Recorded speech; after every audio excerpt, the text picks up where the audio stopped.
The broadcast is now starting. All attendees are in listen-only mode. Hello, everyone, and thank you for joining today's Midwest and Missouri River Basin Drought Early Warning System webinar on Innovations in Integrated Water Management, a Nebraska case study. My name is Molly Wolozin, and I am a Regional Drought Information Coordinator with NOAA's National Integrated Drought Information System, or NIDIS. So first, just a few housekeeping items. On this webinar, everyone is muted, and also the webinar is being recorded. A summary of the webinar, as well as a link to the recording, will be sent out to all registered participants and posted on the U.S. Drought portal or drought.gov.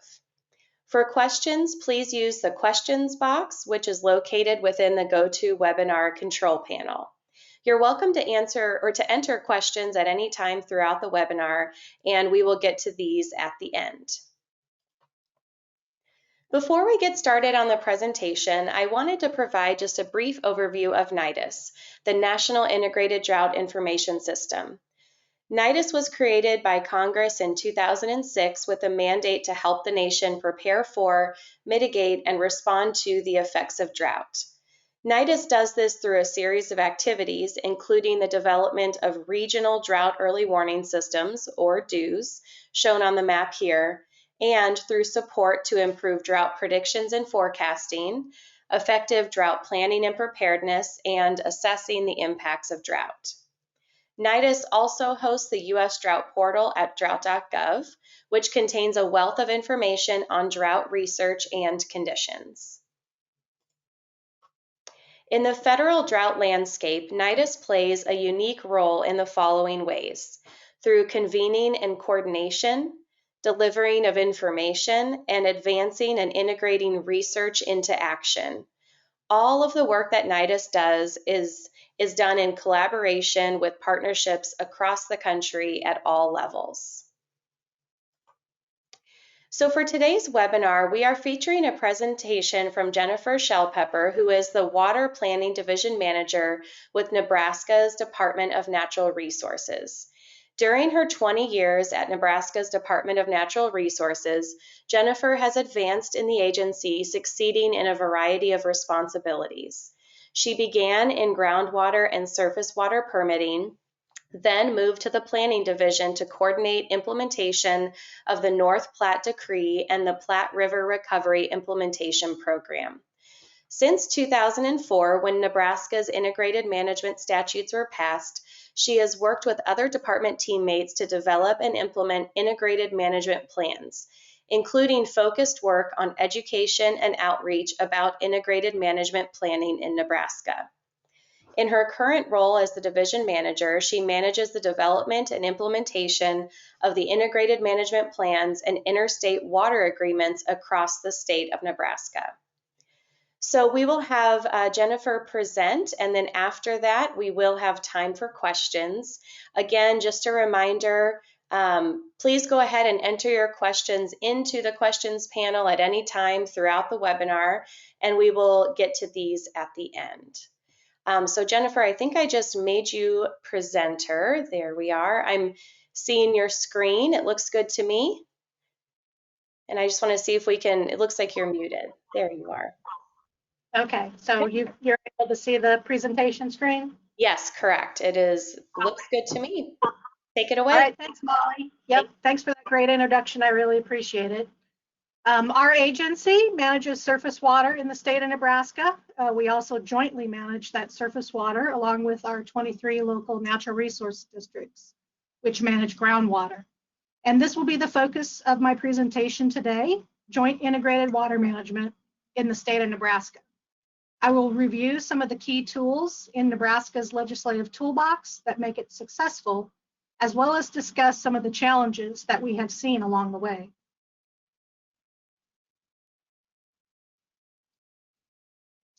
The tools in Nebraska's toolbox for managing integrated surface and groundwater come from what we've learned from history. John Wesley Powell recognized in the late 1800s that in the arid western United States, it was important to draw political boundaries based upon watershed boundaries. Further, research by Dr. Eleanor Ostrom, described in her book Governing the Commons, showed that there are several key principles for managing a common pool resource such as groundwater and surface water rights. And Nebraska's 20-year record of successful integrated water management is built upon both of these ideas. A quick overview of what I'll be talking about today. First, I'll talk just a little bit about our Department of Natural Resources and who we are and the variety of activities we do. I'll also cover some basic natural resource conditions in the state of Nebraska, and then I'll really dig into the governance of water in Nebraska and take you through those legislative toolbox items that we have, as well as talk about how that has led to our work in dealing with times of excess flow in the river, as well as times when we have drought in the river.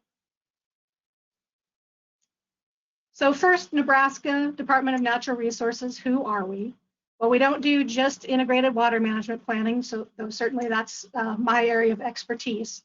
We're also the surface water permitters and adjudicators and administrators, so we're out there active across the state all the time, looking at those surface water rights and how they're being utilized. We also do groundwater well registrations. I want to distinguish that from permits. We don't do that much with permitting. There are a few isolated cases, but we do register those wells in one statewide database. The actual regulations occur at the local natural resource districts, and the permitting occurs with those local districts, not our agency. We also have authorities with floodplain management and dam safety management across the state. And then to carry out all these activities, we have a variety of field offices across the state as well. Moving on to resource conditions in the state of Nebraska. For anyone who may not be familiar with Nebraska, we have a lot of irrigated acres. You can see from this map that Nebraska, which is centrally located in the United States, has quite a lot of the blue dots, which each represent 10,000 irrigated acres. This map is from 2017, so fairly recent. And we have around 8.6 million acres of irrigated land, and the majority of that is through groundwater. But we do have quite a lot of surface water development as well. There are about 2 million people in the state of Nebraska, and primarily we grow and sell agricultural products. So we're involved in ethanol, corn, and beef across our state. And this is really our bread and butter across the state of Nebraska. And our demographics are such that most of the people live in the eastern third of the state, and then the population is less dense around the western 2/3 of the state.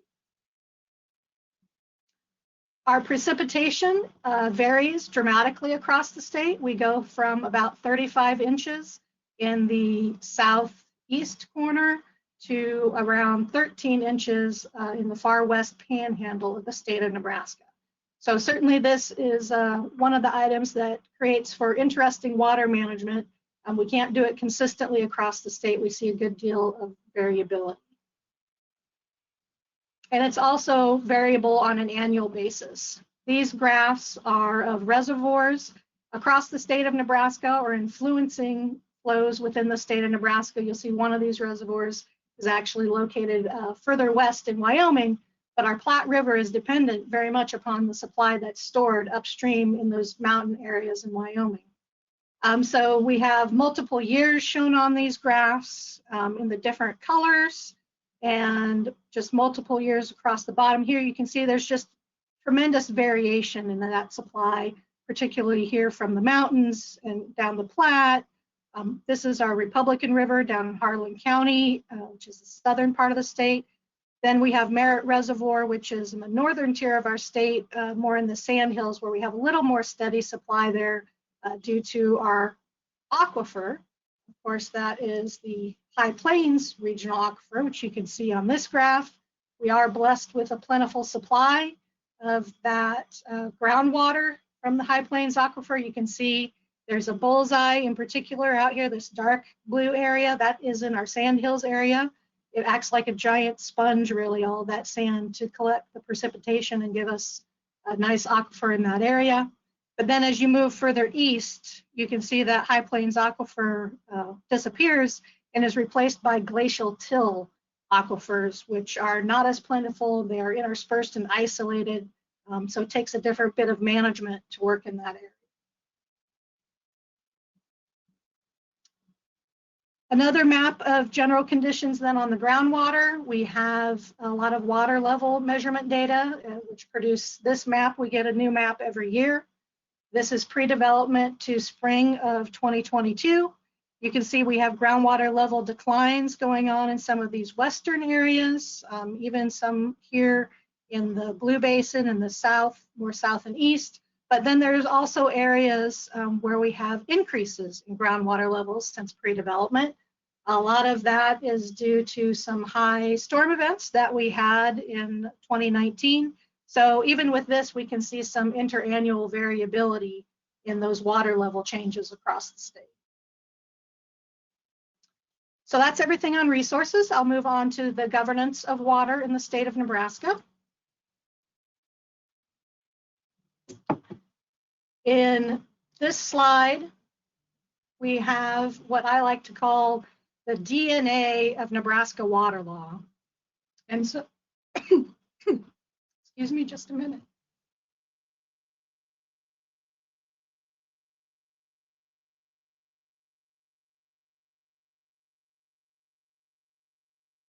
Got a frog in my throat there for just a minute, so excuse me. The DNA of water law in the state of Nebraska, it has evolved over time. We have a long history from the first record of irrigation ditches in the 1850s to the present day. These boxes each represent some of the significant legal milestones for the creation of the initially separate surface water and groundwater regulatory systems in the more recent integrated water resources management legislation. In the state of Nebraska, we own the water as the state, but the citizens each have a right to use the water. And that really links back to Eleanor Ostrom's work, meeting the definition of a common pool resource, where it's a natural resource that's accessible to all members of a society and can be managed for individual and collective benefit. Our surface water was developed much earlier in our systems, going all the way back to the riparian doctrine in 1867 to 1889, which was then replaced with a prior appropriation system, which remains in place to this day. Groundwater development came along in the 40s, but we did have a Supreme Court case in 1933, which led to correlative rights being the law of the land in Nebraska for groundwater. So that's very different from prior appropriation, which is part of the surface water system. And that continues on to today as well. We have those two separate systems. Then in 1972, our natural resources districts came into existence, and I'll talk more about those on further slides. And we had some statewide water planning efforts from our legislature that happened in 1981 that helped codify our decentralized system. So over time, the law has evolved to meet the needs of the present day and to plan ahead for the future. So how did we get the integrated management planning law? Well, really, this started with a task force that was put into existence in 2002 by the Nebraska legislature. We had a 49-member task force. There was consensus-based decision making. I think that's an important component of this because it really goes on to be implemented through our integrated management planning law. They saw how this could work and how we could continue to make it work across the state. This law represented a negotiated solution to establish a comprehensive policy framework that recognized the hydrologic connection between surface water and groundwater, preserved state and local authorities of surface water and groundwater, and established a joint planning process and provided for increased flexibility and protections for existing water rights. Broad support included the Nebraska Farm Bureau Federation, the Nebraska Attorney General's Office, and other participants and observers in the development of LB 962 believed that it was paramount to develop comprehensive policies that ensured the courts were not determining water policy outcomes in Nebraska. Really, at the time that this went into effect, we had a number of lawsuits, both within the state as well as with other states, about being in compliance and just interference between groundwater and surface water. There wasn't a clear way other than the court to solve these problems. And nobody really wanted the court solving those problems. So LB 962 came out from that conversation. So what does it mean to be in integrated management today? What is the outcome from that task force? Well, the task force really focused on hydrologically connected groundwater and surface water supplies coming together as one resource. So the surface water supplies that are regulated by the Department of Natural Resources that I work for with the prior appropriation system came together with the NRD system, which regulated the correlative rights of groundwater, and said, hey, you guys need to be operating this as one. And so now any decisions for hydrologically connected groundwater must be agreed upon by both regulatory parties. The laws that were proposed by the task force took into consideration the principles that had been discovered by Eleanor Ostrom. And as shown on this slide, Nebraska's toolbox matches well with each of the elements from Dr. Ostrom's research. And the details of these will be discussed in the following slides.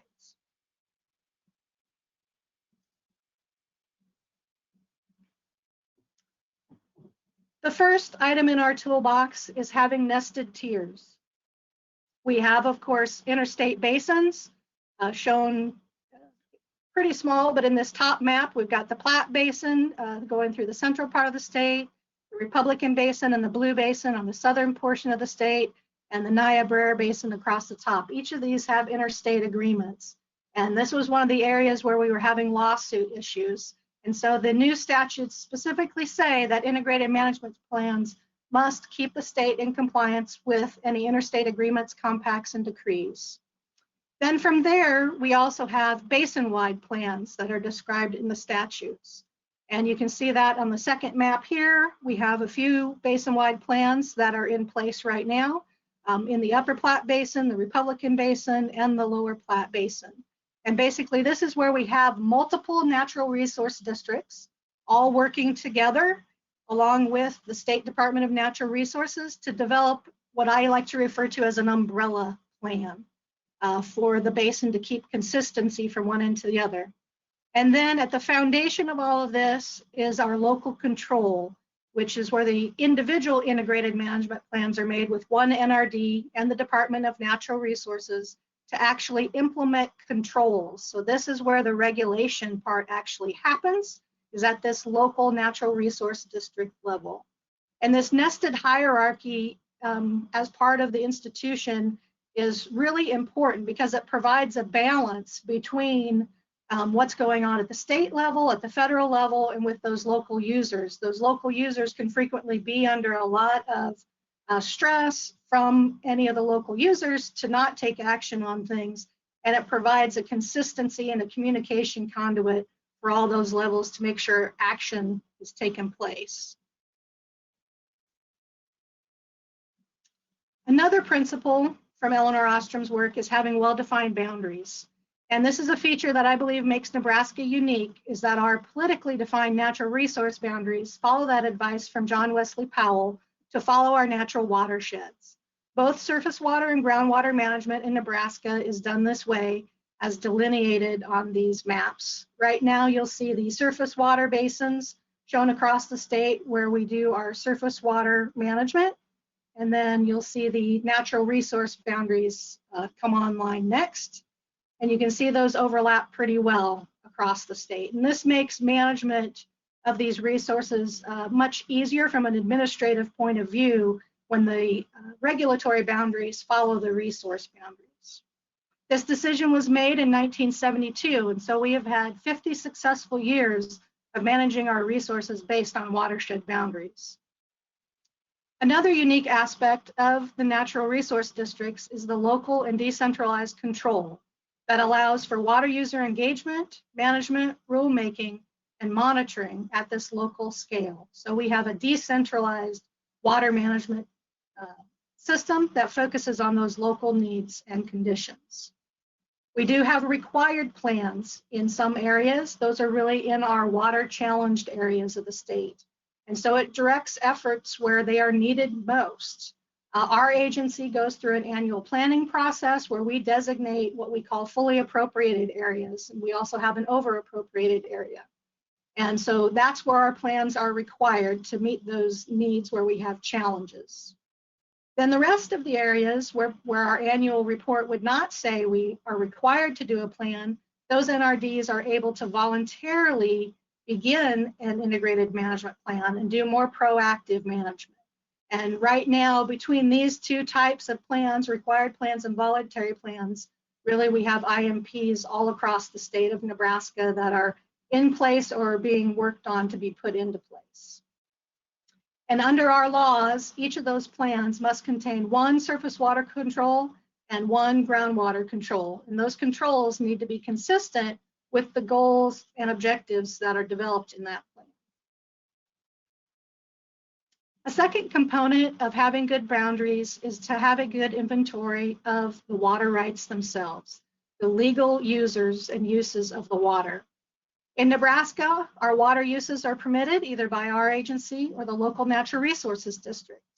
And both of our sets of irrigated acres are digitized. That's what you see on this map is the digital representation of those irrigation water rights across the state, which you can see are very concentrated over here in the eastern side of the state, but then also follow a lot of the rivers and the aquifers across the state, all the way out into the west, except for that giant sandhill bullseye in the middle of the state there in the upper loop. Not as much development in that area.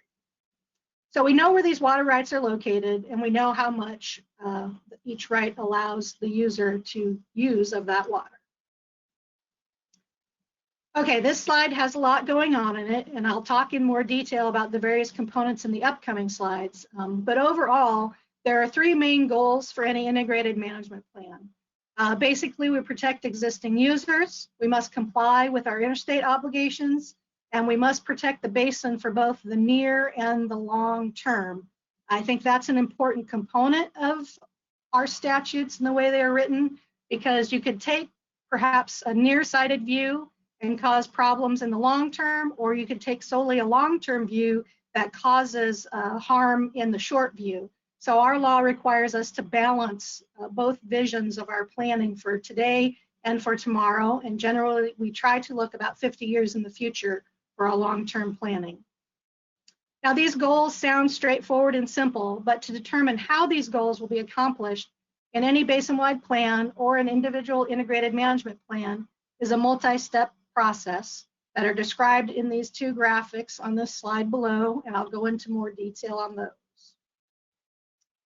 The foundation of our pyramid starts with science. You can see there's quite a bit of the foundation built on science. We have our basic data. We also have our models, and we want to look at the water supplies and the water uses. We want to know how those are balanced. That is a requirement of every integrated management plan, to know that balance between the water supply and the water use. And I think it's important that our statute describes that we will use the best scientific data, information, and methodologies that are readily available. Nobody ever has perfect science. Nobody ever has perfect data. And we don't want not having that perfect information to stop the process. So we frequently are able to refer to this readily available portion of our statute as a means of saying we need to move forward, we need to make decisions based upon the data that we do have available to us. Just a couple examples of the type of basic data that we do have. We have stream gauging across the state of Nebraska that is performed in most part by members of our Department of Natural Resources. There are some USGS stream gauges as well across the state. But in addition to that, we have measurements on all of our canals. So any surface water canal diverting also has regular daily record data of what is taken by those canal diverters. Also across the state of Nebraska, we have groundwater monitoring that is depicted on this map. We have hourly data in some locations, daily data, and seasonal data across the state. And this is gathered by those local natural resources districts and then compiled together through our University Conservation and Survey Division, and then also shared with the USGS. And all of this basic data, plus a lot of other basic data, goes into our modeling system. And you can see that we have 3 different components to our modeling system. Primary component is the groundwater model. That is related then also to our watershed and crop water models. And then in some basins, we also have surface water operation models where we have a need for that model to be used because we have a number of large reservoirs that are operated, and we need to understand how that impacts the system. All of these models utilize previous research that's available and add spatial and temporal components to all of our analysis. And when we run all the models together, then we call that our integrated model run to close the water budget between these 3 models. These are used to understand the effects of stress on the hydrologic system. They're used to develop data that's used in our education and outreach efforts with stakeholders. It's used in the implementation to monitor and measure our progress towards integrated management plan goals, and helps to answer questions about the effects of potential management actions. And up in the right-hand corner, that's just a graphic of all the locations across the state where we have or are developing groundwater models for our integrated management. Moving on to the second step in our pyramid is stakeholder engagement and development of the plan, goals, and objectives. And this is, in my opinion, one of the most important key principles to the success of integrated management planning in Nebraska. In statutes, the need for stakeholder engagement is mentioned in 3 separate locations for different types of plans. The basin-wide plans, the IMPs, all of those mention that. Generally, the size of these groups can vary a lot. We can go from less than 10 people to 40 people in a group, depending on if it's an individual integrated management area or a basin-wide planning area. And those stakeholder meetings are like a large classroom where there is learning by all parties who are sitting at the table, including us regulators who are learning about the local needs. We bring those key stakeholders to the table to work with policymakers, literally word for word, as we write the plan, goals, and objectives. Stakeholders are not only consulted with under our state law, but are also called to participate as collaborators and to try to reach consensus on a plan. Stakeholders provide local insight, local concerns, and opportunities that are available. Therefore, the education of stakeholders and policymakers is an important component of a successful plan, as is transparency with all of the science and data that is the foundation of our pyramid. This is one way we make the data available, not only to our stakeholders, but to all water users in Nebraska. We have our Insight website. And this site contains graphics of all the water supply and demand data that is used in our integrated management plan process. While education and stakeholder engagement make a plan successful, it is also a challenge. Beyond basic data, we also have highly complicated groundwater and surface water model analyses that I just discussed that need to be translated into information that is digestible and engaging. This is what we try to do with our website. So to do this well, we need skilled modelers, we need skilled communicators, and we need the people who can link those 2 skills together and get it out to the public. And all of this work takes time, up to 5 years for each plan, and a commitment to hire the right people to do the work. Another key aspect of the stakeholder process is to build communication and trust. Groups that do not communicate well are more likely to overuse water. That's based on Eleanor Ostrom's research that she did. So with stakeholders, we're really trying to build that understanding, that trust through well-managed communication. An important aspect of this is to have a really good facilitator brought into these groups and someone that the group believes that they can trust. In our Upper Platte Basin, we had some surveys, and we do surveys across most of our state after and before IMP processes, so we can see if things have changed and what the stakeholders thought went well. What we heard in the Upper Platte Basin is that we had a great facilitator up there for our second round of integrated management planning. And in that second round, we were actually able to reach consensus of a full group of between 40 and 50 people who sat around that table. The first time that we had done integrated management planning 10 years earlier, we were not able to reach consensus with all the parties sitting at that table. So having a good facilitator who builds trust is important. In the Republican River Basin, we also had another example of this. There was a facilitator brought in, and the trust had just not been built with the stakeholder group, and the stakeholders called for finding a different facilitator. So we were able to respond to that and bring a different facilitator in that the group did trust. And following those meetings, I heard back, personally from many of those people how thankful they were to have that improved facilitator brought in and to engage that group. And after that point, things went much more smoothly. Now, this is something that's really hard to build into statutes. I imagine you can't really build it into statutes. Having great leadership. Many of the things really that have to do with successful stakeholder engagement are not built into statutes. Building communication and trust, developing the dashboards for data, educational purposes, being transparent, all of that really takes good leadership. And if you have good leadership, you can get these things done. It is something that you can take into consideration whenever you're hiring new people to work on water management. And we have been fortunate to have had many great leaders in the state of Nebraska at both the local and the state level over the years. And we do make concerted efforts to seek leaders and good communicators for our key positions who are regularly communicating with the local natural resources districts and the stakeholder groups. Another key principle of integrated management is implementation and monitoring. Nebraska law calls for ongoing monitoring and evaluation of our plan goals, objectives, and action items. We must measure progress toward our goals. Monitoring and measuring progress builds solidly upon that foundation of science and data, allowing us to make informed decisions. With this work comes the commitment to always improve our plans and our processes. The work does not stop and the plan does not sit on the shelf to gather dust. We regularly review our progress and update our plans and actions. There are multiple avenues through which we do implementation and monitoring. We have regular annual meetings with our local natural resources districts, as well as with the basins as a whole, where we have basin-wide plans.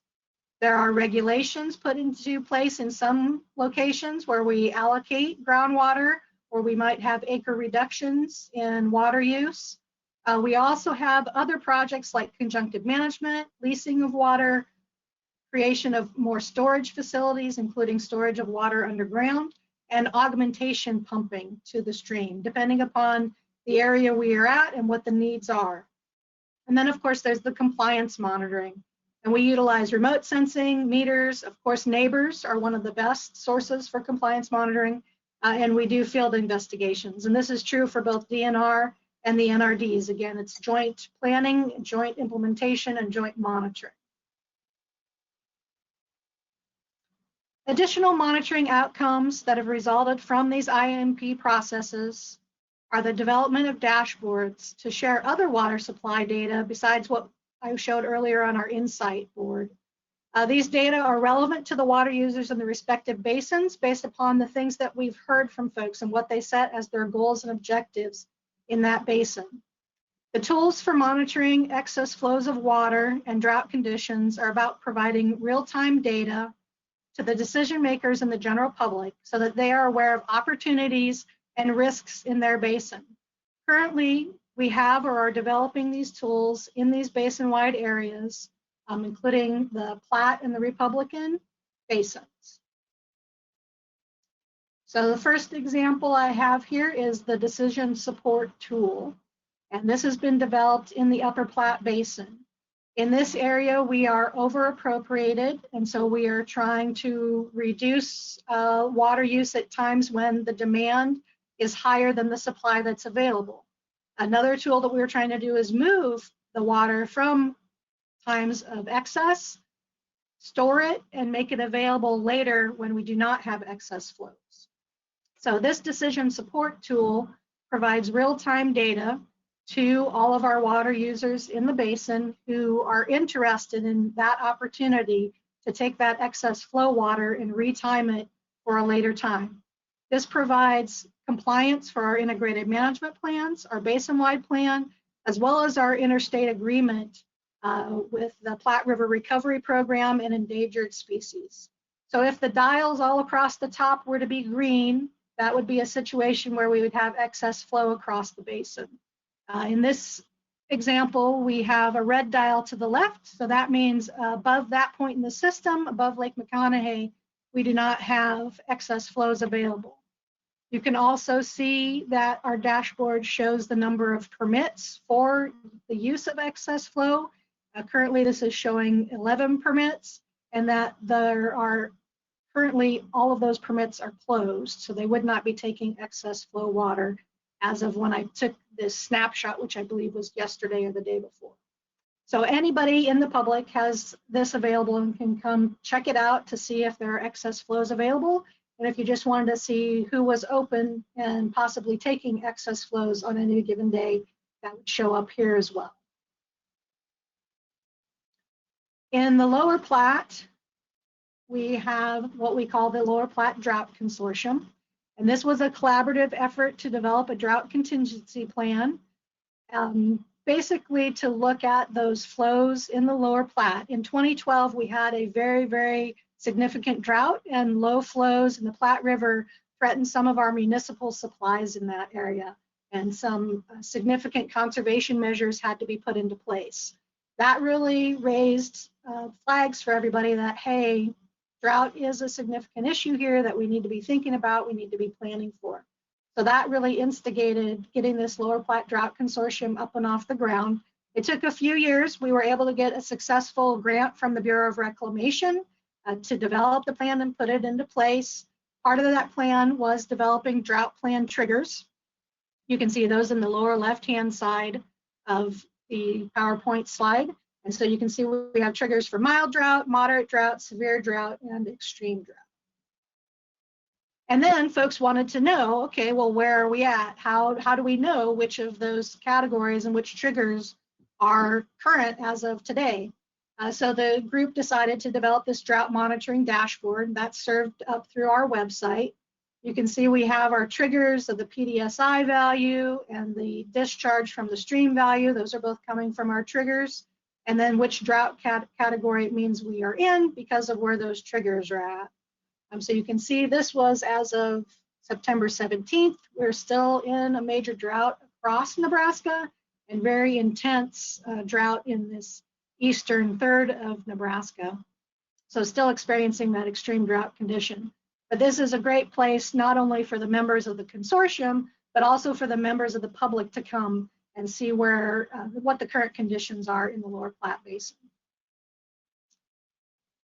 So, based on my experience, to successfully engage with the stakeholders, you really need to build trust, and you do that through all of these tools that I've been showing you in this ongoing monitoring, being transparent, putting that information out there.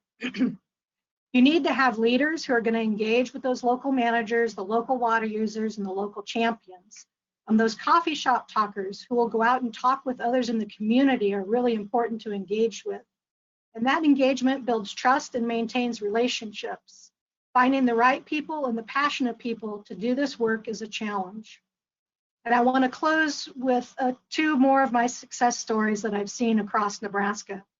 In one basin, things were very tense, and many of the surface water users were feeling they were being treated unfairly. We had continual letters that were being written to the governor asking what the state was doing to improve things in that basin. Many of those stakeholders were around the table during the development of a basin-wide plan. Following that plan development process, those letters to the governor stopped. The accusatory letters to our agency also stopped. Some stakeholders did continue to correspond with me and with our agency, but the tone had changed. They were now sharing new data and new information that they thought could be helpful as the plan was implemented. And we were able to really build trust with those folks. through that implementation of that basin-wide process. A second example is from one of the more strained basins in Nebraska, where we've had 2 rounds of integrated management planning. The first round took the full 5 years to complete, down to the last possible day to meet our 5-year deadline in statute. And we did not get a consensus from all the people around the table. In the second round, 10 years later, all those same participants were invited to be part of the process. And at one meeting, I was speaking about calculations of stream flow depletion and groundwater pumping, and the stakeholder who was there the first time corrected me. He said, "Now just a minute there, don't you mean consumptive use?" We went around and around the first time that we did this, and it took a long time to get a group understanding that it's the consumptive use that counts, not the amount pumped. I was astounded and elated. Here was a stakeholder who had learned and remembered, and they had kept me in line 10 years later at the second round of integrated management planning meetings. This was one of my most rewarding moments in integrated water management in Nebraska. So to summarize, Nebraska's water law is built upon proven philosophies from our past. And based on my experience, a critical component of that philosophy is a commitment to building and maintaining trust at that local level. And I believe this is where you will find your success stories as well. And thank you, Molly. I am done at this time. All right. Thank you so much, Jennifer, for that wonderful presentation. Let me just get my screen shared here. Okay, great. Oh, I think that's the wrong, did it show? I see your Yeah. screen. Do you see the presentation or all of my thumbnails? I think that's what you saw. All of your thumbnails, yeah. 1 second, everyone. I'm sorry. Okay. I am going to keep my camera off then, because that is the issue that I had with that. So, okay. Does that look better now? Yes. Yeah, okay, perfect. All right, we do have a few questions here. And Jennifer, feel free to turn on your camera if you would like to, but again, that messed me up, so I'm going to keep mine off for now. So the first question is, what are correlative rights? Oh, did that just mess it up again too? Did it go back to my... Yeah, I went back to your thumbnails. Okay, let's keep our cameras off then. I don't know why that's happening. We've had some GoToWebinar issues today. And now you guys know I need to clean up my desktop. So there's that as well. So the first question is, what are correlative rights and how do they differ from surface water rights? Yeah, that is a great question. So our surface water rights are based on a prior appropriation system. So that means when the surface water user comes in the door, sends in their permit request, their application, that's assigned a date and a time. And so then they have a prior appropriation date of when they submitted that application. And that means they get to use their water by that date. So if there's someone who comes in the day after them, an hour after them, or 5 years after them, those newer dates are called a junior right, and they don't get the water first. If there's a shortage and there's only enough water available for the oldest water right, then they can take all the water, and anybody who's junior would not have any surface water available to them. Correlative rights for groundwater do not work like that. Basically, correlative rights are a share and share alike system. So everybody can use the water. They have, if there's going to be a drought or something like that where there's not enough water for everybody, there's an allocation set. And it doesn't matter what date that well was put into place, the allocations for every groundwater well need to be the same.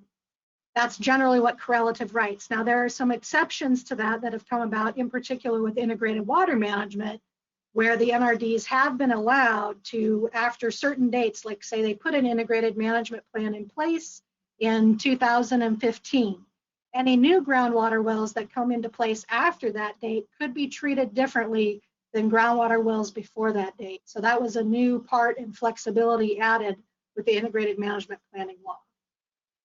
I hope that answered the question. Great, thank you.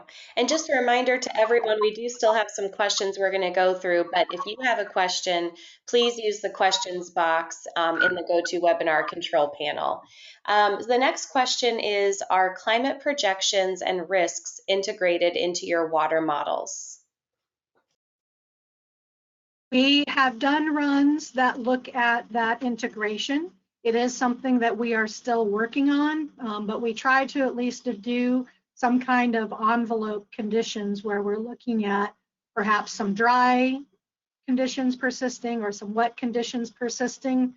So we do try to analyze that and see what effect and what change that has on our outcomes. But again, we are working on making that more robust. Okay, great. The next question is, how are stakeholders identified? How do you ensure the full diversity of views and perspectives on water use and management are represented? That's a really good question too. We have some prescription in our statutes to make sure that we include at least certain categories of users. And it depends on if you're in an over-appropriated area, a fully appropriated area, or our other basin-wide area in the Republican. They're a little bit different, but generally we must invite all the municipalities, we must invite all the industrial users, and we must invite the surface water users in the basin, specifically the canal irrigation districts, those folks, and we invite groundwater users. And then we also add on to that, a lot of times we want to know what the Chamber of Commerce thinks, or there are some federal agencies who may be doing work in that area, or the Department of Economic Development. We try to invite our sister agencies who might have an interest in the water use in the basin. So we try to be fairly comprehensive and have a long discussion with the natural resources districts about who to invite to the table. And the one thing that I do think is important in our statute is that it says either the DNR, so our agency, or the natural resource district can independently invite people to the table. So we don't have to agree on who gets invited to that table. And so we've done it by reaching out with letters to the folks we know, like municipal users, industrial users. We have all those things on file. We know who those are. But we've also done online solicitations. So we might publish something in a newspaper.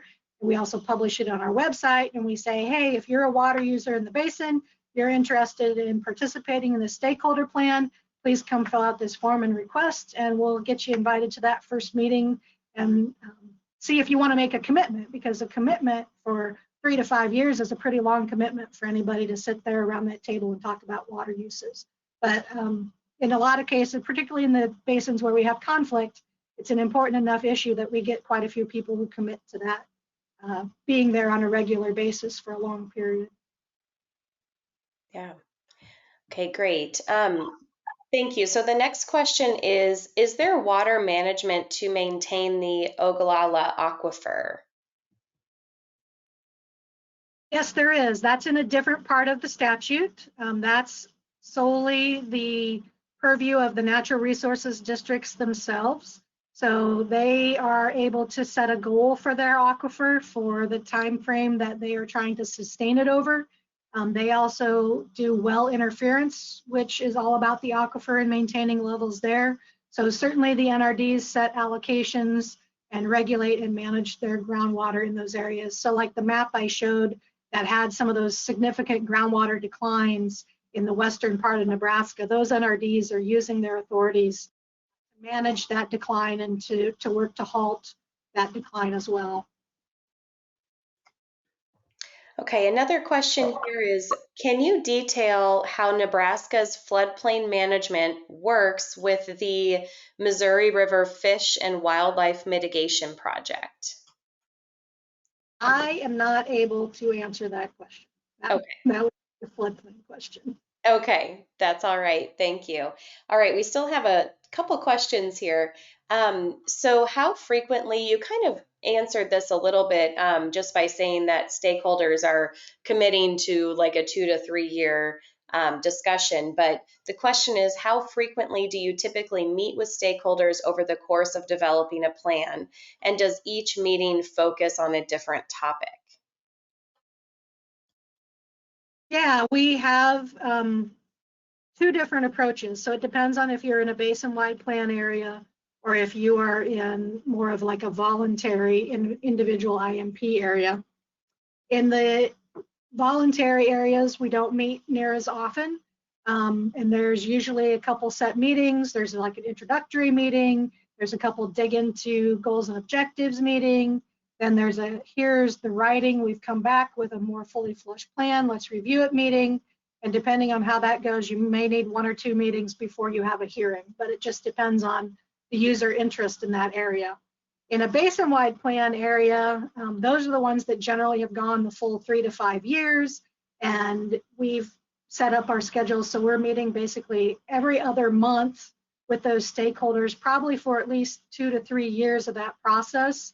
Depends on when it started and all that, but there's definitely a lot of prep work between us and the Natural Resources District that has to go on before we initiate with the stakeholders, and then in between meetings for the resource agencies as well. Okay, thank you. So someone's interested in the control of groundwater. So how is groundwater actually being limited? Meaning, what is the control for it? Are pump sizes limited in certain areas, or are people actually ever prohibited from pumping? I'm not sure if you can answer that or not. Yeah, so NRDs have a variety of controls at their disposal. So it's still regulated by the NRD, not by our agency. And I'm not remembering what the full list is, but one that is used in integrated management planning, or a couple that are used in integrated management planning, might be required reporting, just to know what the annual use is, might be required meters along with that reporting to get a measurement of that use. And then if you're in an area where you've got declines or you've got interference going on with integrated management, hydrologically connected water where they need to reduce use, it might include an allocation. So those allocations would be set below the crop consumptive use requirement. So you're having an actual impact on the consumed amount of water. And that could be done either directly through the meters, or they could reduce the number of acres that are allowed through that right. Or they could do something like set a crop mix that's allowed in the statute. So there are multiple ways that the groundwater can be regulated at that local level. Also, besides regulation, the NRD may decide to spend the dollars rather than on regulation on some other offset project. So they might launch into a conjunctive management project, retiming those excess flows to make them available when there's shortages, things like that, so that the regulation of the wells would not be required. Okay, we have one more question here. Can you elaborate on the stream augmentation pumping? Sure. So the stream augmentation pumping that we do looks at an overall water balance of what the effect is of that project. So the one in the Platte that I work with the most, we take flows that are excess at times when we have more water in the river than we need. We divert these through some existing canal systems at times when that water would not have otherwise been diverted for irrigation or the other purpose of the canal. We can take that out of the canal channel itself and put it into recharge pits, recharge ponds and locations, put that into the aquifer, and then in those same area, general area of the river, we have wells that we put in, and those wells are pumped, and basically they're pumping that excess flow to retime it and put it back in the stream. And we're trying to manage those wells so that they aren't pumping more water than the excess that was put in the aquifer to begin with. In other cases, there may be retired irrigation rights that go with it. So a whole area of irrigated acres are retired, groundwater irrigated acres, surface water irrigated acres. And then that consumptive use calculation is done. What was the historical consumptive use? And now that is repurposed toward pumping that water from the aquifer to the stream at times when it's needed. Hopefully that answered the question. Great, and we actually had one more question come in while you were speaking. Thank you everyone for the wonderful questions. So are GRACE satellite water measurements helpful for your integrated water management? We are aware of those. We've looked at some stuff from that, but we have not done anything with it at this point in time. Okay. Great. Well, that is all the questions we have. Again, thank you so much, everyone, for all of the great questions and engagement. And just a reminder that we will provide a summary of this recording along with a link on drought.gov, and it will also be sent out by email. A big thank you, Jennifer, for your work in preparing the presentation and presenting today. And also, everyone, if you could, following the webinar, just take a few minutes to provide feedback on the survey that will pop up, that would be wonderful. So thank you again for joining us, and have a great rest of your day. Thanks, Molly, for having me. I appreciate it. Thank you so much, Jennifer.